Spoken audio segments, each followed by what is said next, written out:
न सत्र नियमित था, न परीक्षाओं में किसी प्रकार की कोई शुचिता का और पारदर्शिता का ध्यान रखा जाता था।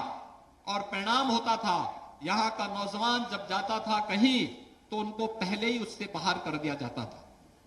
नौजवानों के सामने अपनी पहचान का संकट था। आज नकल विहीन परीक्षा के साथ साथ नौजवानों के लिए तमाम प्रकार के शिक्षा के क्षेत्र में जिस प्रकार के प्रयास प्रारंभ हुए हैं, माध्यमिक शिक्षा में, उच्च शिक्षा में 7 तो नए विश्वविद्यालय सरकारी स्तर पर बन रहे हैं। सहारनपुर में मां शाकंभरी के नाम पर एक नया विश्वविद्यालय की स्थापना हो रही है। आजादी के आंदोलन में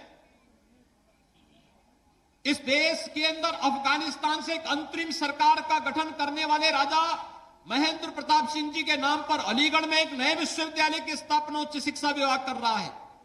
आजमगढ़ में एक नए राज्य विश्वविद्यालय की स्थापना, सरदेव अटल जी के नाम पर लखनऊ में मेडिकल यूनिवर्सिटी की स्थापना हो रही है।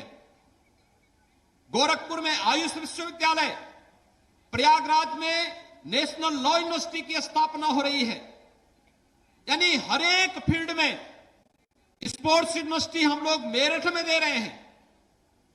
हर एक फील्ड में प्रदेश आज विकास की जिन नई संभावनाओं को लेकर के बढ़ा है, ये आने वाले उत्तर प्रदेश की उस तस्वीर को प्रस्तुत करता है जो हो रही है।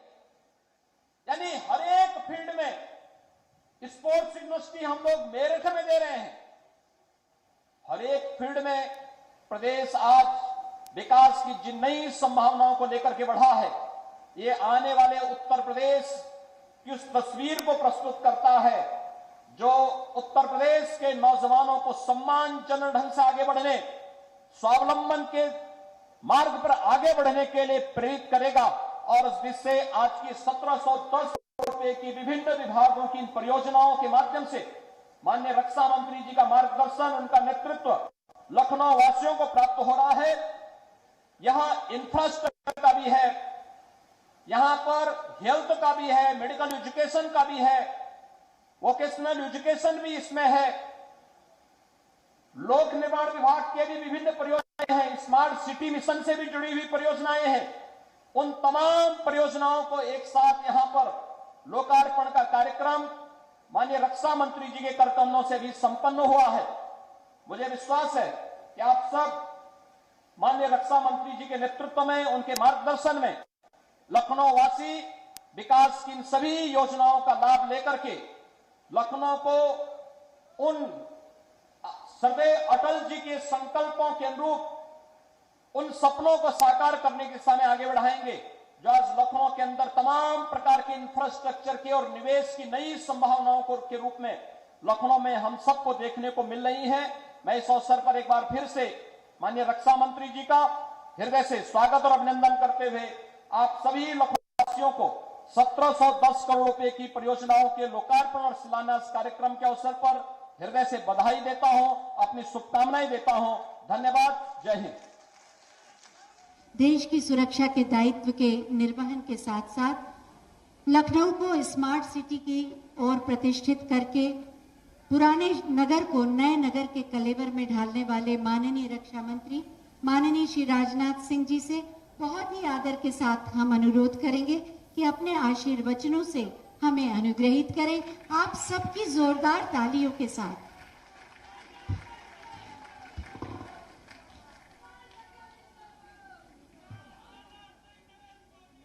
उत्तर प्रदेश के यशस्वी मुख्यमंत्री आदरणीय योगी आदित्यनाथ जी, हमारे उत्तर प्रदेश के उप मुख्यमंत्री जिन्होंने इस उत्तर प्रदेश में बुनियादी ढांचों के विकास में बहुत ही अहम भूमिका निभाई है, ऐसे त्रिकेश्वर प्रसाद जी मौर्य, और हमारे दूसरे उप मुख्यमंत्री जिन्होंने कि शिक्षा के क्षेत्र में बहुत ही उल्लेखनीय कार्य किए, ऐसे डॉक्टर दिनेश शर्मा जी, यहां के प्रदेश के नगर विकास मंत्री श्री आशुतोष जी टंडन, लखनऊ को स्मार्ट सिटी बनाने में, लखनऊ के विकास में की बराबर चिंता करते हैं, और हमारे श्री स्वामी प्रसाद जी मौर्य, उत्तर प्रदेश सरकार के मंत्री श्री ब्रजेश जी पाठक,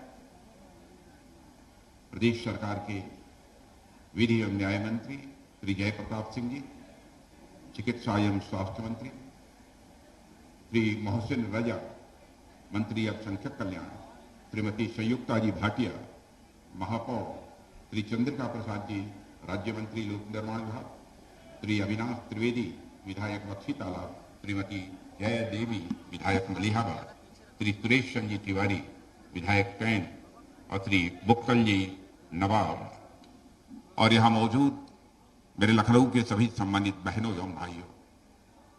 बहनों भाइयों, आप सबके बीच में भाषण देने के लिए नहीं खड़ा हुआ हूं।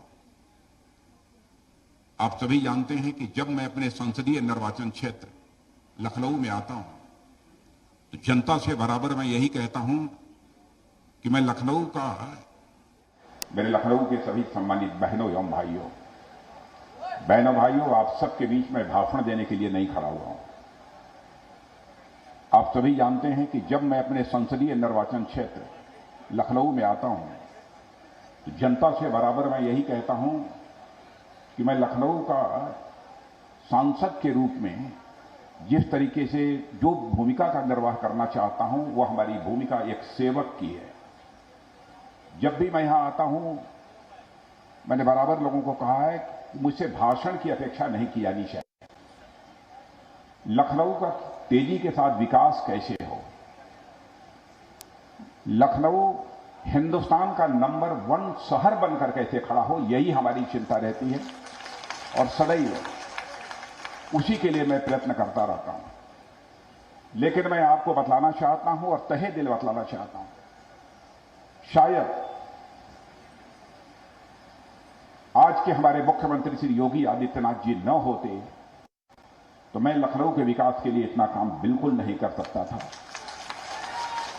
और मैं यह भी कहना चाहता हूं, उप मुख्यमंत्री श्री केशव प्रसाद जी मौर्य ने समय समय पर जिस तरीके से निगरानी की है, जिस तरीके से रुचि दिखाई है, इसके लिए मैं श्री केशव प्रसाद जी मौर्य को भी धन्यवाद देना चाहता हूं। उनके प्रति भी मैं आभार व्यक्त करना चाहता हूं।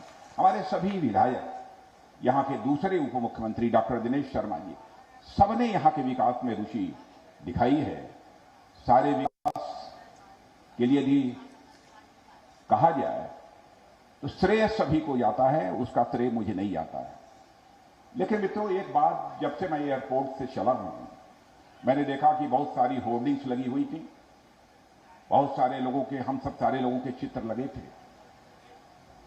मित्रों, मैं पिछली बार भी आया था, एक बार जब यहां पर ऐसे ही लोकार्पण का कार्यक्रम था, उस समय भी, लेकिन उस समय उसकी चर्चा नहीं कर पाया। लेकिन मुझे दिल से जो लगा वो मैं कहना चाहता हूं। इस संसदीय निर्वाचन क्षेत्र का प्रतिनिधित्व हमारे श्रद्धेय अटल बिहारी वाजपेयी जी कर चुके हैं। आप इतना कि कम से कम लखनऊ संसदीय निर्वाचन क्षेत्र में जब हम सारे लोगों का चित्र लगाइए, हम लगाइए मत लगाइए या आपकी मर्जी, लेकिन ऊपर हम सभी के ऊपर कम से कम अटल बिहारी वाजपेयी का एक चित्र नजर आना चाहिए। मैं यह आप लोगों से पूछता हूं, लखनऊ संसदीय निर्वाचन क्षेत्र के अंदर कम से कम एक भी ऐसा पोस्टर नहीं होना चाहिए जिस पर कि श्रद्धेय अटल बिहारी वाजपेयी का चित्र न हो। शायद आप सब जानकारी होगी, दुनिया के दूसरे देशों में भी मैं जाता हूं बहनों भाइयों, श्रद्धेय अटल बिहारी वाजपेयी के प्रति जो आदर और सम्मान का भाव आज भी लोगों के अंदर है, उसकी का जितना ही वर्णन किया जाए वो कम है। इसलिए मैंने इस बात की चर्चा की। उत्तर प्रदेश का जहां तक सवाल है, इसमें कहीं दो मत नहीं है, और मैं केवल उत्तर प्रदेश का होने के नाते और अपनी पार्टी की साथ है इस नाते नहीं कहा हूं। जो भी मैं बात कहता हूं बराबर मंचों के माध्यम से जो हमारे दिल की आवाज होती है उसी को शब्दों में बांधने की कोशिश करता हूं। बहनों भाइयों, मैं 2 दिन पहले तमिलनाडु में और महाराष्ट्र में था। मुझे गर्व की अनुभूति हुई जब वहां पर विकास कार्य को लेकर हमारे मुख्यमंत्री श्री योगी आदित्यनाथ जी की तारीफ हमको सुनने को मिली, तो सचमुच मुझे बेहद खुशी हुई। विकास का चक्का जितनी तेजी के साथ इस उत्तर प्रदेश में आगे बढ़ाने का काम हमारे मुख्यमंत्री जी ने किया है, उसकी जितनी भी सराहना की जाए वह कम है। मैं जानता हूं कि हमारे विरोधियों को यह सब कुछ देखते हुए भी उनके मुंह से यह आवाज नहीं निकलेगी कि विकास कार्य हो रहा है कि नहीं हो रहा है, कितनी तेजी के साथ हो रहा है। लेकिन यदि कोई राजनीतिक विश्लेषक ईमानदारी के साथ यदि विश्लेषण करे, इसके पहले भी सरकारें आपने देखी हैं, लेकिन जिस तरीके से विकास की गति को तेजी दी है हमारे मुख्यमंत्री माननीय योगी आदित्यनाथ जी ने, उसकी जितनी भी सराहना की जाए वह कम है। और एक बात तो हमारे दिल को छू गई, मुझे जानकारी नहीं थी, कल ही हमको जानकारी प्राप्त हुई। कोरोना की महामारी के दौरान, इसमें कहीं दो मत नहीं है कि हमारे मुख्यमंत्री जी ने कोरोना के दौरान जिस प्रकार से स्वयं कोरोना से पीड़ित होने के बावजूद अपने दायित्व का निर्वहन किया है और जिस संवेदना के साथ अपने दायित्व का निर्वहन किया है वो अपने में बेमिसाल है। और जो बात मुझे ज्यादा दिल को छू गई, वो छू गई कि जिनके अभिभावक नहीं रहे, उन बच्चों के अनाथ बच्चों की पढ़ाई लिखाई और उनकी परवरिश की चिंता यदि कोई करेगा तो ये उत्तर प्रदेश सरकार करेगी, यहां के मुख्यमंत्री करेंगे। और उन्होंने की योजना प्रारंभ की है, मुख्यमंत्री बाल सेवा योजना। और मुझे यह भी बतलाया गया, उन्होंने 4,000 रुपये प्रति माह इन बच्चों को देने का फैसला किया है और 3 माह का एक ही साथ 12-12 हजार रुपया इन सभी ऐसे बच्चे जिनके माता पिता नहीं रहे हैं उनको देने का काम किया है। यह कोई छोटी बात नहीं है, यह जो वही मुख्यमंत्री कर सकता है, जो संवेदनशील मुख्यमंत्री होगा वही कर सकता है, तभी इसकी चिंता नहीं कर सकते। और मैं तो कहना चाहता हूं, इस संवेदनशीलता की सराहना, एक भी हाथ ऐसा यहां नहीं होना चाहिए जो तालियां बजाकर मुख्यमंत्री के प्रति आभार न व्यक्त करे। और यह बात तो सचमुच हमारे दिल को छू गई। नौजवानों की चिंता, नौजवानों की चिंता का जहां तक प्रश्न है, मैं जानता हूं हम भी ग्रामीण क्षेत्र के हैं, आप में से भी बहुत सारे लोग ग्रामीण क्षेत्र के रहने वाले होंगे। शहरी क्षेत्र में कोचिंग हासिल करने की तरह तरह के जो प्रतियोगी परीक्षाएं होती हैं, कंपटीशंस होते हैं, आईएएस, पीसीएस और बहुत सारे कंपटीशंस हैं, आप सब जानते हैं। केवल हमारे ग्रामीण क्षेत्रों का युवा इसलिए पिछड़ जाता है कि उसको कोचिंग की सुविधा जिस प्रकार की प्राप्त होनी चाहिए वो प्राप्त नहीं हो पाती है। लेकिन मुख्यमंत्री योगी आदित्यनाथ जी ने एक बहुत बड़ा काम किया है। इन सबको कोचिंग देने के लिए एक व्यवस्था उन्होंने प्रारंभ की है, अभ्युदय योजना। और अभी डिवीजन के स्तर पर यह प्रारंभ हुई है और उनका यह कहना जल्दी से जल्दी जिले स्तर पर इस प्रकार के कोचिंग क्लासेस चलाए जाएंगे कि हमारे ग्रामीण क्षेत्रों में रहने वाले गरीब नौजवान जो कोचिंग नहीं हासिल कर सकते, वह विधिवत से अभ्युदय योजना के अंतर्गत कोचिंग हासिल कर सके। गांव के कच्चे मकानों में रहने वाले, झोपड़ियों में रहने वाले जो परिवार हैं, उनके बच्चे भी, बहनों भाइयों, कोचिंग हासिल करके वह भी प्रशासनिक बड़े बड़े दायित्व का निर्वहन वो कर सकते हैं भविष्य में। इन 2-3 चीजों की मैंने इसलिए चर्चा की कि यह तीनों बातें मुझे छू गई। काम तो बहुत सारे किए हैं। अब कानून और व्यवस्था का जहां तक प्रश्न है, अब उसके बारे में मुझे कहने की जरूरत नहीं है। मैं समझता हूं कि 2 शब्दों का नाम यदि योगी जी का सुन ले, योगी, तो दिल की धड़कन अपराधियों की बढ़ जाती है। अब चाहे कोई कुछ भी कहे, लेकिन अपराधियों के ऊपर तो सख्ती होनी ही चाहिए। अपराधियों को किसी भी सूरत में माफ नहीं किया जाना चाहिए। हम यदि राज्य में सुशासन लाना चाहते हैं तो जब तक कानून और व्यवस्था की स्थिति बेहतर नहीं होगी तब तक सुशासन की कल्पना भी नहीं की जा सकती, और जब तक कानून और व्यवस्था की स्थिति बेहतर नहीं होगी तब तक राज्य का विकास भी किसी भी सूरत में संभव नहीं हो सकता। जिस तरीके से कठोर कार्रवाई की उन्होंने, उसकी जितने भी सराहना की जाए वह कम है। मैं केंद्र में देखता हूं हमारे प्रधानमंत्री मोदी जी और उत्तर प्रदेश के मुख्यमंत्री योगी जी, और ये तो परमात्मा ने एक अद्भुत जोड़ी बनाई है, मोदी योगी, 2 अक्षर यहां भी 2 अक्षर यहां।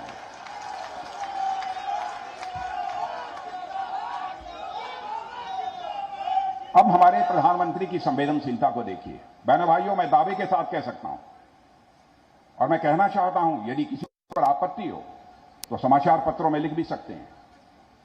आज हिंदुस्तान के 90% से अधिक ऐसे परिवार हैं जो कि किसी न किसी सरकारी योजना से वह आच्छादित हुए हैं। 90% से ऐसे अधिक परिवार हैं जो कि इन योजनाओं से आच्छादित हुए हैं। वहां केंद्र में हमारे मोदी जी की योजनाएं और यहां पर हमारे मुख्यमंत्री योगी जी ने जो कुछ योजनाएं प्रारंभ की है, कोई छोटी बात नहीं है। मैंने 90% की बात बहुत संभल कर बोली है, भी प्रतिशत इससे बड़ा है। हमारी बात गलत न सिद्ध होने पाए इसलिए मैंने संभल कर बोला है। यह कोई छोटी बात नहीं है।